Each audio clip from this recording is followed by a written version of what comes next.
tiana zavana bebe koa le mampipesy a inona marina moa le sonapara inona ny tena ndraiky zany a hoany ny sonapara na ny société nationale de participation zany a dia orinasa ivondrona ny orinasa nisa eo amin'ny fitopolo eo ankehitriny izay anana ny fanjakana malagasy zany a action sambo zany mahadika tena zay amin'ny teny malagasy fa misy faraisana anjara ary misy famatsimbola zany avy amin'ny sonapara isany amin'ireny ohatra raha tsy tena fa tsy roafakatry ny misy maro hitatsika eto misy ny Thomas, misy ny Aro, misy ny Sokra Robert, misy ny Jokobisy, misy ny Imperial Tobacco, misy ny Palomar, misy ny Star, misy ny Spain, misy ny Valentina sy ny Akanjo. Zany hoe na ny orinasa hoe secteur primaire, secondaire na tertiaire service zany dia misy avokoa fandraisana anjara ny sonapara.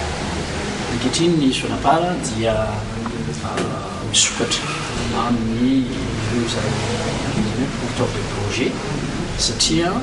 amin'ny taona raika ambin'ny folo sy roa arivo ity dia iverintsika le hoe relance et défense économique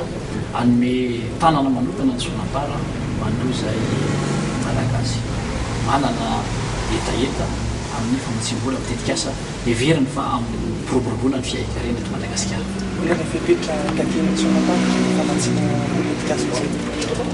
Ny fepetra moa araky ny voalazako teo dia mazava ho azy fa ny famatorana na itetika asa zay hoentinao faharoa manakanak zany a raha everina fa afaka manatsara ny ao lafiny fiarovana ny tontolo iainana zany itetika asa zany dia isan'ny anampitosika ihany koa fa mivelatra tsy misy tena hoe fepetra faritra mazava fa ny manasana vahoaka malagasy mba ho tonga ao amin'ny journée de portefeuille zay ho ataotsika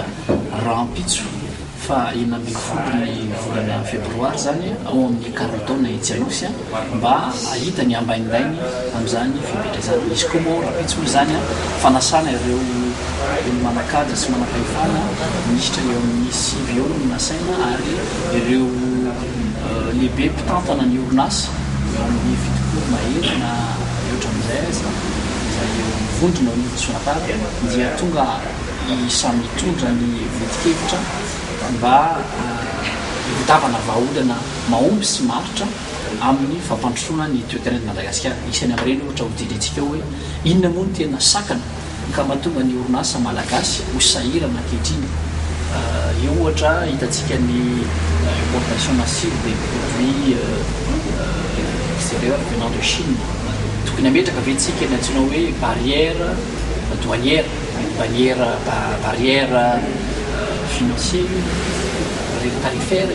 na non tarifaire. Ohatra hoe hitatsika zao be dehibe reny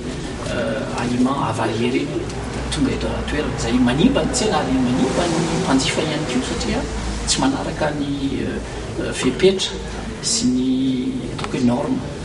Misy koa ny matière première izay lafo de lafo ho an'ireo mpitantana orinasa eto manafatra azy ka sahirana izy ireo satria hitatsika fa lasa tsy compétitif atsony zany ny production locale mihoatra ireo zay produit fini importé de Chine, importé d'autres pays. Fa tokony hojerentsika zany zay ao anatin'le relance économique sika hojerena akaiky daholo zany zavatra rehetra inona no hanatsarana ary eo ihany koa lafiny mazava ho azy